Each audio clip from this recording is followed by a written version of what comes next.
Good morning. Hello and welcome to a live stream for my class, which is Intro to Digital Studies, a class at University of Mary Washington. If you're a student in the class, thanks for watching. Hopefully some of you are able to watch live. Hopefully, if not, you're able to watch it later on after the fact as usual. So right now I'm seeing just 2 viewers on my dashboard, but there could be more. That's always a little bit out of sync on that view count, but that's all right.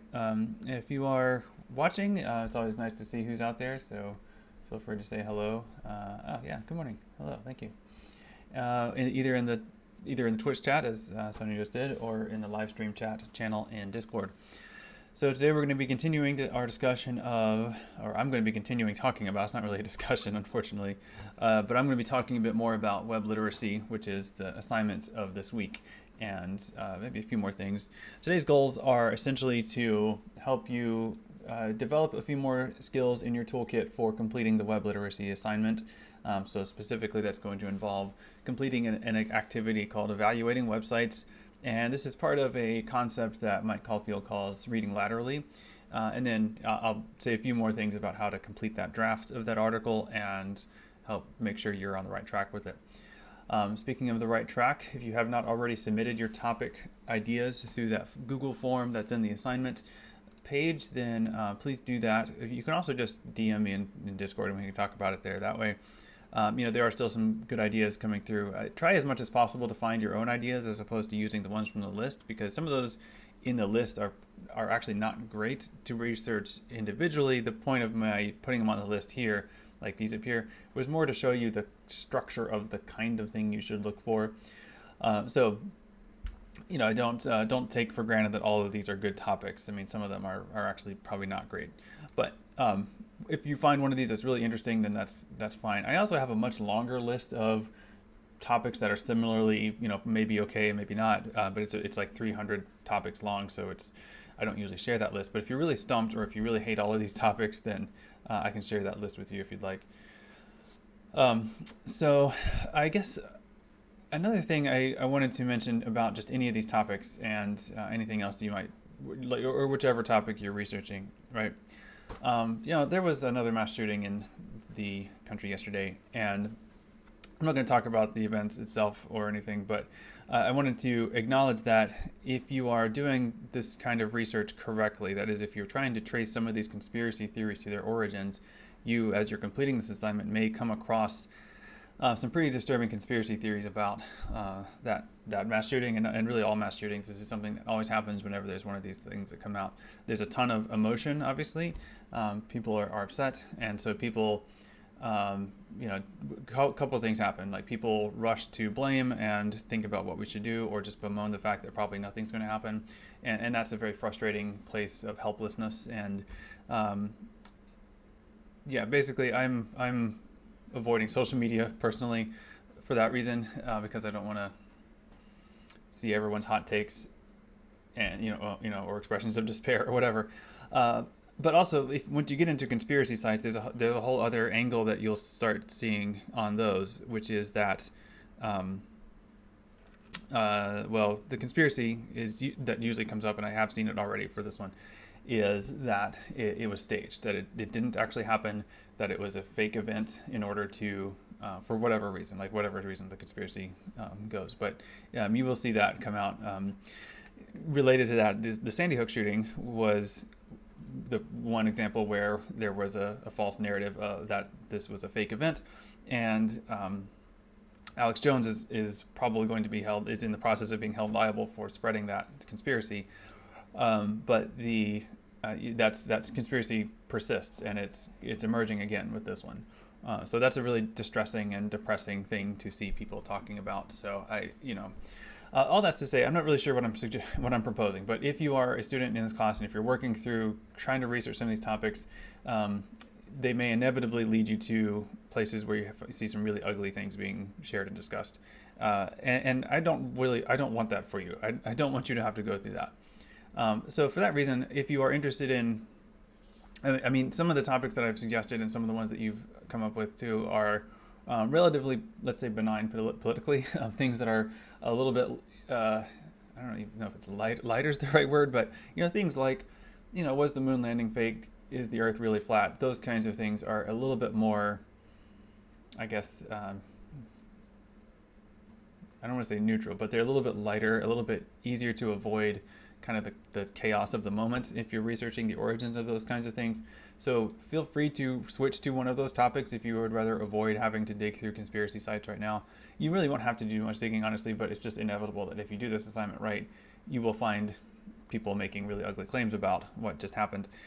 Another fake narrative I've seen, or probably fake, I mean, it's things are still emerging, right? But one thing I've seen people talking about too is like apparently the shooter tagged someone on Instagram, and so people are saying that she's his girlfriend. She's saying, I've never met this person, he's just a stranger who randomly tagged me. And so there's a question about what's true there, and who knows. So this is something that's also could be an opportunity for debunking or verifying something, but the real journalists are doing that right now, and so it's okay to let them do that and then point to their answers once those answers exist.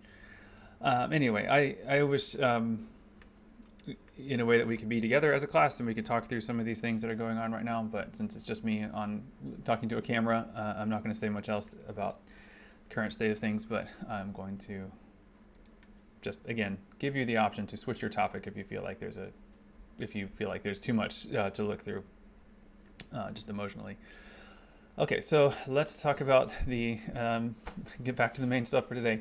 So the activity, it's evaluating websites. Yesterday's activity, the activity that I talked about yesterday was tracing viral photos upstream and also assessing sites for sponsored content.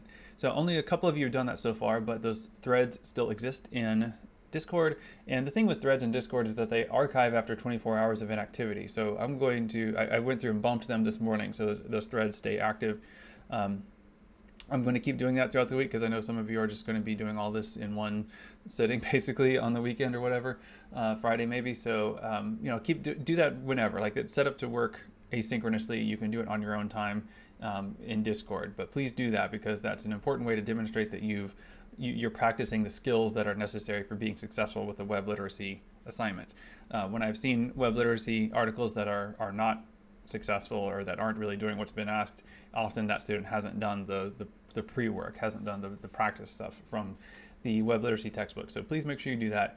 If you're not sure how to do it, please ask. But really, as far as the mechanics of Discord, like where you post it or whatever, that doesn't really matter that much. What I really want is that you go through this textbook page by page and follow the instructions because it really does do that. Okay, so I did want to have a brief conversation about something else, a big picture kind of thing. I'm trying to find the page for it. Oh, here it is. Yeah, it's actually all the way in the back, which is this idea of what we're actually looking for. So when we think about the fact-checking template, we are looking for an answer here, yes or no. And I have tried to push you towards questions that have an answer or the potential to be answered. In other words, things that are claims of fact. And so things that are a claim of fact can be true or false, but it is saying this is what things are. So this is a pretty useful, I think, definition of what a fact is. In other words, this is when you would have enough confidence to say yes for the question that you're researching. Something, and this is good. I mean, so these are, these 3 bullet points really kind of get straight to it, which is something that is not generally disputed by people in a position to know the truth about it, by those who can be relied on to accurately tell the truth. So, in other words, we, just to trying to think of a less emotionally charged example, but let's say the moon landings. So, right, instead of the shooting yesterday, did the moon landings actually happen? According to this rubric for truth, we would be able to, we can confidently say that the moon landings happened because it's generally not disputed. In other words, most people don't doubt that they happened. In particular, people that are in a position to know whether or not it happened, for example, people that worked at NASA, the astronauts who actually went there, they certainly don't dispute that it happened. And we also have a track record with these people. There's not a pattern of NASA lying to us about what they're doing, and so we feel pretty confident in trusting them. You notice that I didn't go to the moon. I didn't see it live. I was not part of that, but I feel very confident that that actually happened because it's not generally disputed by those who are in a position to know whether it happened, and I don't have any reason to doubt their reliability. So there's some more extended discussion in here. There's a bit of this here, but I think when we're thinking about different sources, this final bullet point is really relevant to what we're talking about today, which is reading laterally, like trying to understand, is this source actually a reliable source? So it says X is X, Y is Y, but are they a reputable source? Is there a history? Is there a track record that they usually tell the truth, or that they try to tell the truth? And that's what we're going to try to figure out today. And it takes a bit more of a different kind of thinking than you perhaps might have been taught in other kind of web literacy contexts, or just kind of fact-checking contexts. We need to think about this in kind of a different way, and that is a thing that Mike Caulfield has called reading laterally. It's kind of a technical sounding word, but it really just means like trying to understand a website not through what it says about itself, but what other people say about it. And I will kind of talk through that shortly. Okay, so first of all, to think about reading laterally, I think first of all it makes sense to revisit the first or the second step in the process, which was going upstream, and that's what the photo essay or the photo activity is meant to help you practice, going upstream to find the origins of it.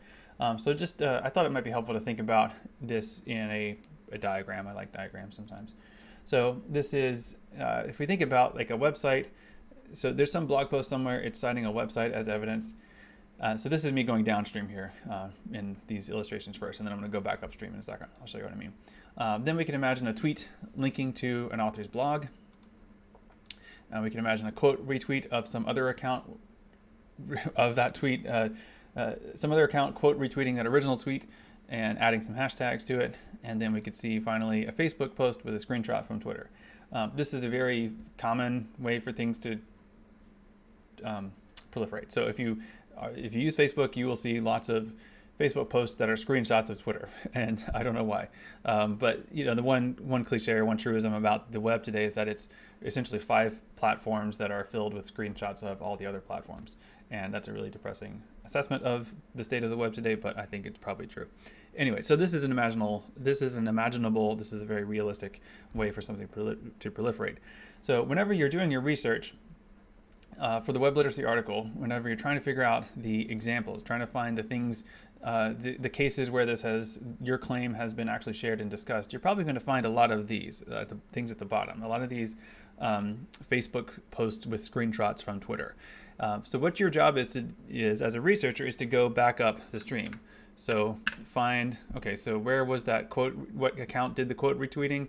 What was the original tweet's account? What was the blog post that was originally linked to in that? And go as far upstream as possible to find the most original source. So in this case, it's not even the blog post citing the website, it's the website that was cited. I mean, that's the source of this stream. And literally, if you think about like following a stream up until you get to the spring where it comes out of the ground, that's really what we're doing here in terms of this information. So it started somewhere. And this is what researchers do. This is what Snopes researchers do. This is what journalists do to try to figure out like who started this claim and why. And then we can figure out, does this actually, and then we start doing the other thing of figure out, is this something that they were actually in a position to have, to know, like, can we trust this source to be true about this particular claim? Okay, so that's kind of a quick, illustration of reading upstream. If we think about reading laterally, there's another diagram that I think makes sense. So imagine this little nugget here. This is the website in question that we found that made the claim that the moon landings were fake. So what we need to do next is we don't want to look that closely at the website itself. When we are reading laterally, we need to look at other websites and figure out what did those websites have to say about this one. So we might look at the Southern Poverty Law Center, which is an organization that tracks hate groups and their uses of media. We could look at Google, like literally what does Google say? Sometimes Google will have little pop-ups or notifications saying, hey, this is a site that's not reliable. Wikipedia is actually a great source for this as well. And that might run counter to some of the advice you've been given in other classes. You might have heard never to use Wikipedia. You definitely need to use Wikipedia, not just in this class, but in general. But you need to use it the right way, which is to see how, like, what is the consensus? Is there a consensus about this particular website that Wikipedia is expressing? A well-written Wikipedia article will express consensus in a judicious and objective way, and will also have sources cited that back that up. So Wikipedia is actually a great resource for reading laterally, and really for all other kinds of research as well, as long as you use it the right way. So what we're doing, and what I want to walk through here in a little bit, is evaluating websites. And we're going to try this out, I think, and I'll let you, I also have an activity for you to try this out on your own. So when we're evaluating websites, so this is an activity. Let me actually go back to the DigiPo article. I mean, the web literacy textbook. We are doing this activity here, which is chapter 19 or page 19. These are really short chapters, obviously.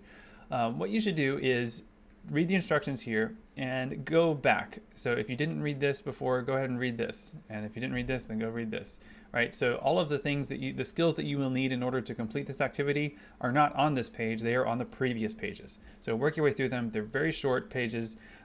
They're very focused on specific concepts and tactics. So you can do this. It's really just a handful of pages. So go back and then go forward again to this page. The only ones that are kind of specialized are things like this, like web searching for a domain, things like searching for, using the Whois database. These are things that you can do that are a little bit more advanced. I can show you how to do it in a moment, but that's it's a useful thing to do, and it's something that you can use here as you try to figure out what's going on with these particular websites. Okay, so this is the activity. I'm going to again walk through it here in a bit. Let me see if there's anything else that you need to say. Yeah, no, I'm going to go ahead. I'm going to go ahead and practice this out here. So so one thing we can do. I'm just going to try it on this first one. So this is, I mean, your activity is going to be to pick one of these and complete an evaluation of it. Just one of them. You don't have to pick all of them. So I just clicked on the first one here, CIS. And so what I'm trying to figure out boils down to a few pretty basic things. And I've got in the notes today, a link to a collaboratively editable Google Doc. I will go ahead and share this in the live stream chat channel. I forgot to make that link editable. Okay. I'm going to put that in the live stream chat channel. I'm not going to put it on Twitch because I get some spammers on there. So I'm going to go to I'll just share this in Discord. Here's the Google Doc. It's also available in today's notes. So this is kind of like the Discord stuff I shared yesterday. Like, it's something to complete on your own. You can do it now, you can do it today, you can do it Saturday, whatever. But I do want you to do this. Just pick one of these other than this one. So I'm going to do this first one right now on the stream to show you how to do it, and then you can do the other ones. Okay, so who runs cis.org? So that's what we're interested in here. And just to be clear, for this activity, I'm not trying to assess this claim. There is a claim here. Study reveals 72 terrorists came from countries covered by Trump vetting order. That's fine, whatever. I can look into this, but that's not my goal right now. My goal is actually to figure out, like, what is cis.org? Who is this website run by? And kind of what can I do? Your first inclination whenever you're looking at this and trying to figure out, okay, who is this, is you might want to go to their about page. You could go to their staff page. You could go to learn about whatever the CATS award is. But that's not what we're doing when we read laterally. Of course, it makes sense to look at these things, but don't spend much time looking at the actual website. What we want to do instead is spend some time looking at, the other sources. So the first question is, in my table here, is who runs it? Like, who is the person here? They say that they are the Center for Immigration Studies, and they've got a link to this background page. So this is their explanation of who they are. And this, as far as answering that first question, this is probably pretty straightforward. They're an independent, nonpartisan research organization, pro-immigrant, low immigration vision. Okay, whatever. They have a staff list. They have founders. I'm going to say it's a. I guess I'm going to say just a very generic. It's Otis Graham founded it, and it's run by a large staff, basically. But basically, it's I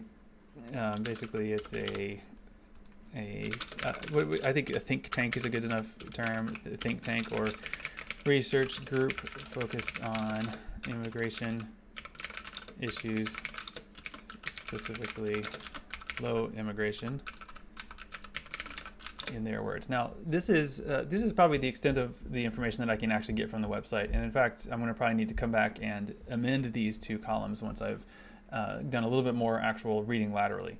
So when we are reading laterally, what we want to do is we don't want to search CIS.org to figure out what they have to say about themselves. We want to figure out what other people have said about CIS.org.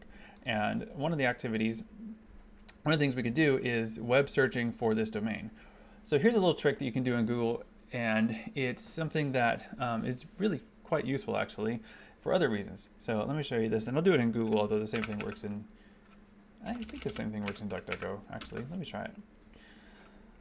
So often I find it useful to search for things on the UMW website, and instead of going to umw.edu and using the search box there, you can actually just do this little search add-on thing. You type the word site, S-I-T-E, a colon, and then the domain that you want to search on. So site umw.edu, and then whatever you're searching for. And then there's a good chance it's going to show up. So that's how that works. So the site search is really useful. There's something else, this is going to be combined with another search tool that's also really useful. Let's say that you want to, I'll just use myself as an example, search for something and you want to exclude something. So if I want to look for things about Zach Whalen, which is my name, that don't have UMW in them, I can put a minus sign in front of UMW, and now all of the search results are going to be other thing. They might be some things related to me, but in fact, you'll see, as I'm seeing here, there are several now that show up that are not related to me because I did this here. I put minus UMW, as in exclude any results that reference UMW. And when I did that, it pulls up the other major Zach Whalen that I know of that has a website, who's an underwater photographer. So you should check out his stuff here. He seems like a pretty cool guy. I like his work. He and I have the same name. But this is a different Zach Whalen, and this is his website. All right, and that came up instead of my website because I subtracted UMW from the results. I said no search results that have UMW on them. Okay, so the minus sign plus the site operator can be used to find out information about a particular site. Because if I cite CIS.org, right, so I'm not going to CIS.org right now, I'm putting this in a search field, and I'm going to come up with a lot of things related to CIS.org. Or if I search for Center for Immigration Studies, again, I'm going to get a lot of things from CIS.org. So what I want to do instead is actually exclude everything from their website using a combination of the minus operator and the site operator. So minus site cis.org should give me a different set of results. Yeah, great. So now this gives me a different list of results. So this is probably pretty useful. And in fact, as I'm looking through this, I can see several things that might give me a sense of kind of already just by glancing at the results here, what kinds of things people are saying or what kinds of conversations this group is being part of. So, as I'm looking through this, the Wikipedia page is a useful one. I already mentioned Wikipedia and its values, as a thing. Looks like this is the Twitter account for CIS, so I'm going to skip that because that probably is the same thing as CIS.org. Here's the Southern Poverty Law Center, so I'll take a look at them. MediaBiasFactCheck.com. This is a site to use with a little bit of a grain of salt, but I think it is also going to give me some useful information as well. Procon.org. I don't know much about that. Gitter is another. It's one of those other Twitter-like, social media platforms. Here's bridge.georgetown.edu. I don't know what that is, but it's from Georgetown, so it's probably got a bit of context to it. Here's something from, I don't know. I'm going to skip procon.org because I don't really know what that is, and I'm seeing that this is a page about the ACLU, so I don't know. Let me just see what this is. Maybe I'll learn. Okay, so this looks like it's a debate, like information for debate research. So I think that's probably not that useful. Maybe it is, but I'm gonna go ahead and look at PolitiFact also, because PolitiFact is another one of these fact-checking sites. So now that I've done this search and I just went through the first page here, and usually you can do a lot with the first page, but I could keep going if I wanted to. Here's Source Watch, here's the Library of Congress, Influence Watch. These are definitely things that seem related to this question of is this a reliable source, but you can keep looking through it and keep going there. Basically, what I'm doing as I'm doing this is I'm seeing I'm reading laterally and I'm seeing sources that I already know about. So basically, when you go back to this slide here, when you spread out horizontally, as I'm doing here visually, right, you're looking for things that you recognize. So you're looking for like, oh, I know what Wikipedia is. Oh, I know what SPLC is. And once you hit that, now you have some confidence. Now you have some ability to put your assessment of, in this case, I'm assessing CIS.org, into the context of veracity. Like, is this a reliable source? So let's see what these different websites say about it. So Center for Immigration Studies. This is the Wikipedia page, and you'll notice that the Wikipedia page here says that it's not just that it's an immigration, they're not just immigration focused, but actually an anti-immigration think tank. So going back to my notes here, they are probably, I think, this is Wikipedia, so I think this is probably a pretty good consensus view of it, but I'll keep reading some more, of course. Yeah, that's probably good. And then if I'm curious about it, there's a link to the description of what the hate group is, but I noticed they've mentioned SPLC here, so now I can see what the SPLC thinks about it. I think, yeah, this is it. So this tells me quite a bit more about it. It was founded by John Tanton, I guess, but it's apparently run by other people now. And they've actually called it an extremist group. So they've said that this is listed in their, or it's tracked as their kind of hate group. Mom went to the store, so it's just me right now, and I'm on a live stream. Okay, so this is pretty interesting. This is, as I'm also looking through this, there's a fair amount of discussion about some of their claims, some of their rhetoric, some of their claims apparently being debunked by the Cato Institute, which is also a conservative group. So the fact that this is being debunked by them is also pretty telling. Also, yeah, the Heritage Foundation, that they've been distanced. The Heritage Foundation has also distanced themselves from this group. So this is, I mean, there is a, I guess, formal definition of what a hate group is. It might be worth, it might be debatable whether or not this counts, but I think it sounds like it does. And as it says here, they have a decades-long history of circulating racist writers and promoting white nationalism. So I feel like that's probably true. There seems to be lots of sources in this.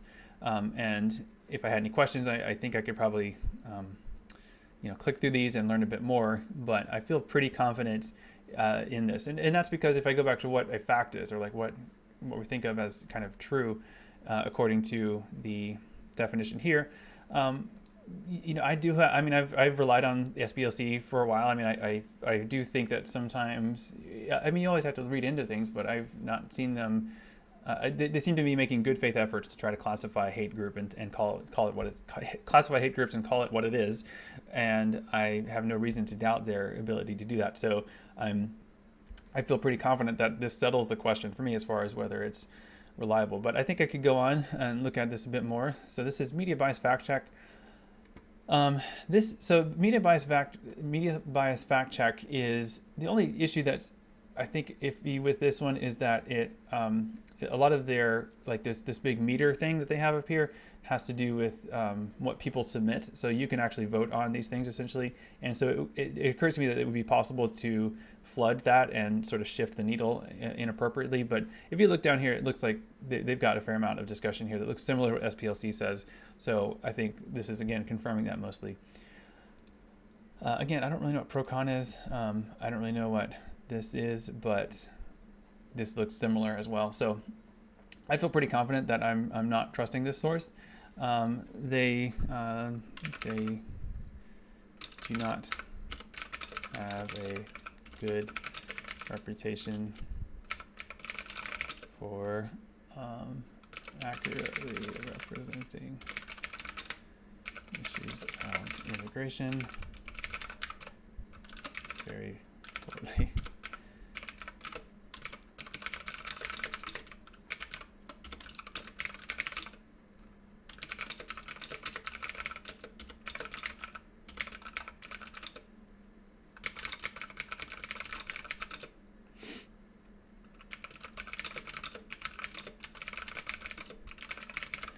So to me, that's pretty good. And I'm going to make this a link to the SPLC review because to me that seemed like the most thorough discussion of these things. Also fairly legible and accessible. So I'm going to go ahead and link to that within the Google Doc here, and put my initials here. Okay, so this is what I'd like for you to do. Essentially, there's several more sources here, and I would like for you to go through each of these. Let me see. There's only one or two. This one. So this one, I just noticed this is an archive link, so I want to make sure this link still works. And you may come to this document and if you find that all of them have already been covered, then just do it yourself anyway, and just add anything you need to whatever field. And then if you do that, like in other words, if you find that all the other ones have already been filled in, when you get to this, you can just go through and take a look at cis.org, let's say, or some other one, and just add your thoughts to any of these columns that need them, and then add your initials under the research by, like hit enter and say also, John, or whoever you are, just add your name here to the research by, just because I want to keep track of who's doing what, basically. Okay, so this is still not loaded yet, which is a concern. It could take it a little bit long. If this one never ends up working, I mean, I could probably find this file again, but I do wonder if it's still available on the live web. Oh, it is, okay. I don't know why the Wayback Machine is crapping out. Okay, maybe it was just a little hiccup there. Okay, so that's how you access that. That's how you complete this activity. If you have any questions about this, then of course please ask, but try to complete this today. This is practice for the kind of research you're doing. So this is hopefully helpful at the stage of researching this article that you're working on. Okay, so yeah, so I just saw Nia's question. I don't know if Nia, if you're watching live, but I saw your question in troubleshooting, and yeah, that's fine. So yeah, so that's reading laterally. This is the activity, right? So yeah, as you're doing this, again, a couple reminders. So do not just read the about page and rely on that, because every source thinks that itself is credible. Every author thinks of themselves as a credible source. But what really matters is, do other people think that they're credible? And that's what we're interested in here. And also, don't look at the individual merits of the article in question. So we're not assessing that. We are assessing the website that it's hosted on. So what we want to do is consult other non-affiliated websites, use advanced search filters like I did there. You can also use the whois to learn more about the domain. And I will try this, although it often doesn't work with .orgs, but I will try this. There are several ways to do a domain lookup, and if you recall, when you were researching your own domain, I kind of pointed to whois.sc as one. So we can try it. A lot of times, websites will actually have their contact information obfuscated so that you can't actually look it up through whois, but sometimes you can, and sometimes that helps. Yeah, I mean, it's hosted by, it's registered to itself. Yeah, I mean, .orgs usually don't have a personal contact information list, a personal contact list listed, and that's fine. There's no real smoking guns here. It just looks like normal website stuff. I don't know, maybe I could find another one that would be a bit more interesting. nsidc.org, I don't know that one. nsidc.org.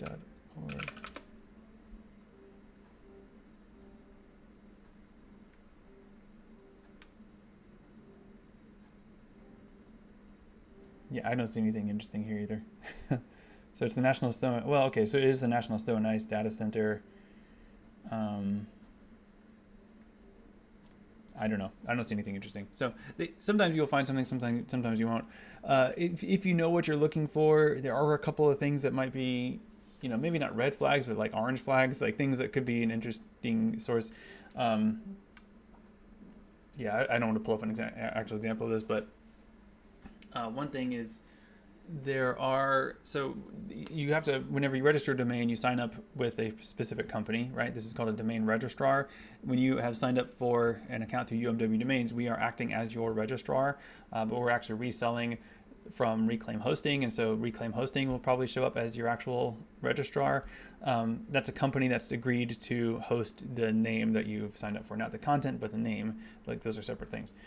So especially after January 6th last year, the insurrection at the Capitol, there were some platforms that were taken offline because the companies that those domains were registered with said, we're not going to support this content. Like, we're going to take this content offline. And there's a few pretty high profile ones that were shut down that way. Essentially, there was no way for them to get online because they couldn't access their domain, right? They could still access their content, but they couldn't get to the namespace that they owned, that they previously owned. But then there are a couple of registrars that came up and said, we'll host whatever, like we will host anything for anybody. So if you see that a website is registered with Epic, E-P-I-K, as the registrar, that's a clue that maybe this is one of those sites that was kicked off of some other registrar. And so maybe that would be a red flag that you could follow up on.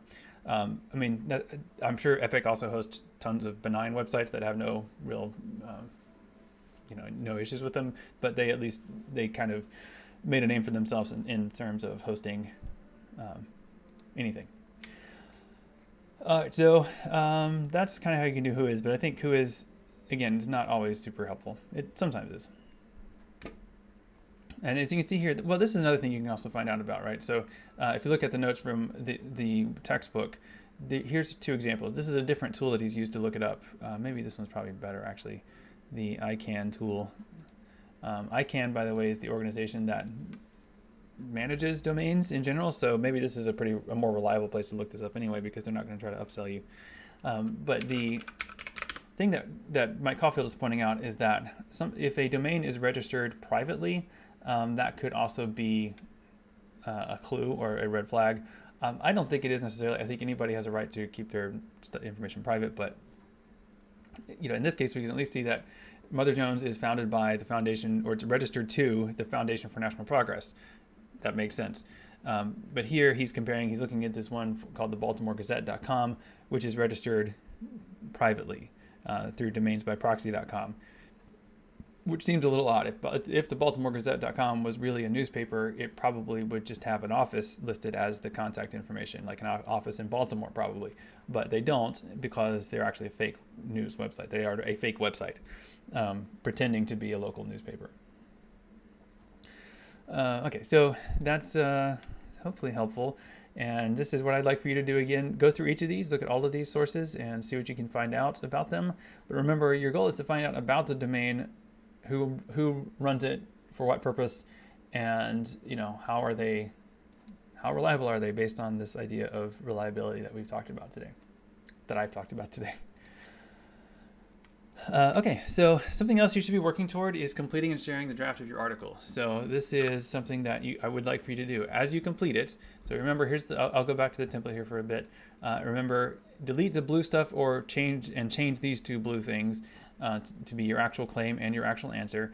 You're going to add to this section with examples. You're going to add some background in terms of like why this would have spread and so on. Add some evidence of it being shared. And then what I'd like for you to do, once you feel like you've got a complete draft, is actually share that with us in Discord. Share it in its draft stage.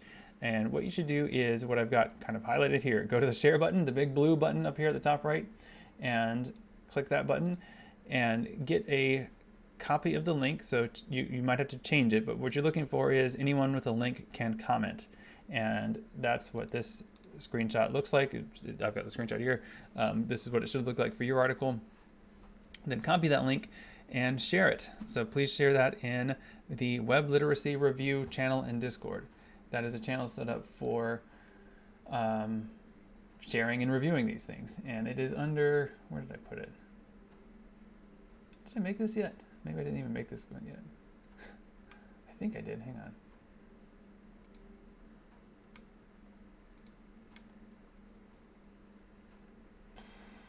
Maybe I did. Maybe I thought I did, but I didn't.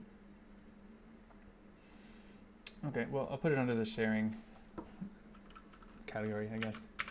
I really thought I made this. So I've now made a Web Literacy Review channel. So what I'd like for you to do is share it in there. Now you will, if you're the first one to do this, you'll just see yourself there. But if you are coming along after someone has already shared it, you will see someone else is there. I would like for you to review at least 2 of your peers' articles, and you'll find them linked there in the Web Literacy Review channel. So please do that, and then complete the final revisions based on those comments. So those comments might be those comments can be copy editing kind of questions, like, things like there's a typo here, there's a missing comma, whatever. And I'll talk a lot more tomorrow about style, like how to write these in terms of style.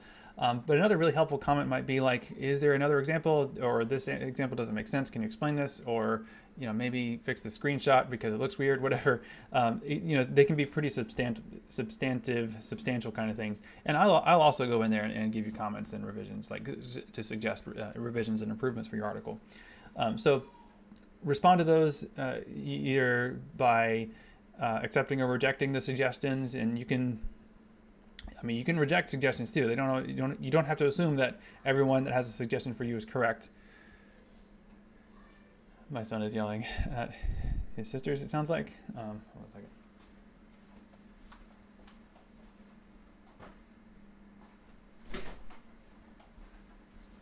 I'll just close the door for now and deal with that later. I'm the only parent that's home. Then ultimately, you're going to, as usual, finish things up by writing a blog post and submitting that blog post in Canvas. Within that blog post, make sure you link to that article that you've created, but you should provide an anyone can view link instead of the anyone can comment link. That's my advice about that. But make sure you do share that in Discord. Make sure you share your draft in Discord, so if nothing else, I have access to it that way. And then finally submit that blog post in Canvas. Okay, so that is almost all for today. I'm actually wrapping up in less than an hour. The other thing I just want to remind you about is with the digital culture module. I think Nia's already done with hers, so others, you might be just now getting ready to start on this. Remember, this one's a little different because I'm giving you a wider set of options to choose from. But just like the creativity module, the idea is to go through the options, find one, make an initial blog post, and add some conversation in Discord. Now, to do that, to add some conversations in Discord, I see your emoji there, Al Coffin. I don't know what that emoji signifies, if it does, but it's good to see you online. You were in my games and culture class a while ago, weren't you? I think. All right. So anyway, add some conversation in Discord, but you may not find a You may not find a channel for the module that you want to work on. If that's the case, you'll have to ask me to make it. I've decided I probably am not going to give you all the ability to create channels, just because there's already a lot of channels and I don't want to get any more chaotic than it already is. But go ahead and just request, say, hey, I need a channel to talk about my module, whatever it is, whatever module it happens to be, and I will go ahead and create it for you under the digital culture modules category. So please do that. And finally, don't forget about the video. I made a channel just for sharing those videos. So that's the module reflections channel. There's a lot of channels. Just share that channel, share that video 60 to 90 seconds, link directly to the video if you can. If it's small enough in terms of file size, then you can upload it. Whatever you'd like to do there. Just I want to see those videos in that space, ideally, and that's it. Okay, so this is all my slides for today. I can stick around if anyone has any questions. I do see Asia. So Asia just sent me a question. I'll go ahead and answer it on the video if that's all right, because even though it was a DM, because it's a general question. The question was, can a video just be a voice? Like for most of these, you should have something to show or like demonstrate. So you don't have to actually appear on camera, but I would like to see something usually. It's hard to imagine one that would not have something to show, like a brief slideshow if nothing else. So I do want these to be videos ideally, unless there's some really compelling reason for it just to be audio. But I don't think there usually is. So yeah. But again, you don't have to be on camera with these. You can just record your voice with some kind of imagery, like a slideshow or whatever your the work you produced, whatever it is. And we're just talking about 60 seconds here, so hopefully that's easy to come by. In requiring you all to do this, I haven't really taught or explained how to record a video, kind of because I assume you already know how to do that, but if you don't, you can ask and I can give you advice about different options, but there are many, many ways to do it on your computer, whatever kind of computer you have, Windows, Mac, Linux. There's lots of tools, lots of web-based tools now also. So there's definitely a way for you to do it, and I'm happy to advise if you'd like, but I'm mainly just counting on you all to be able to figure that out yourself. If it helps, I'm using OBS to broadcast this right now. You can also use OBS to record videos, which is what I do. So that's my preferred method on this computer, at least, but it doesn't matter. Yeah, Streamlabs OBS is good. I like Streamlabs. I mean, I'm using the regular OBS Studio, but Streamlabs OBS comes with a few more kind of nice customizations already applied. So yeah, also I forget if there's a Streamlabs version for Linux, but I doubt there are many Linux users watching. But if there are, there may be a Linux version. Doesn't matter. The regular OBS Studio is fine. Okay, well, let me just kind of review what we talked about because and then I will wrap this up actually a little earlier than usual. Today we talked about I just kind of zip back through my slides here. I talked about, I keep saying we. I just reminded you all about the idea of going upstream whenever you're trying to find the source of information. This is what we're doing. This is what you've hopefully already started doing for your article, and that you've hopefully practiced using this method with the image search, like the idea of searching upstream to find the source of a specific image. Again, please do that. Those threads still exist in Discord, but they expire after 24 hours, so make sure you do that soon. Then reading laterally is finding out, once you've got that source, what do other people say about this? Is this a reliable source or not?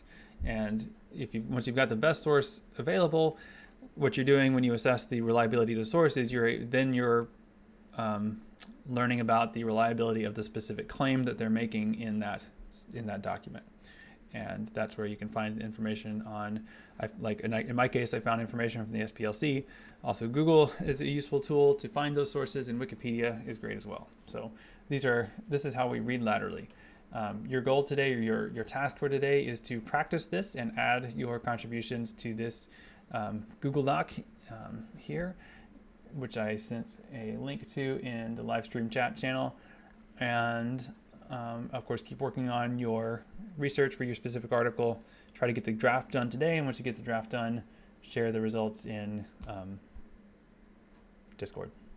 Okay, it's kind of a lot of things. I think I'll probably send an announcement with a reminder and some links about all these different things. All right, cool. Well, I'm going to wrap things up here. Thanks for watching. If you watch live, or if you're watching it after the fact, that's fine too. If you have any questions, of course, you're always welcome to get in touch. Send me a DM in Discord. That's probably the quickest way to reach me. And yeah, I think I'll wrap it up here. Let me just turn on the music and switch over to my outro scene. All right. Have a great day, everyone.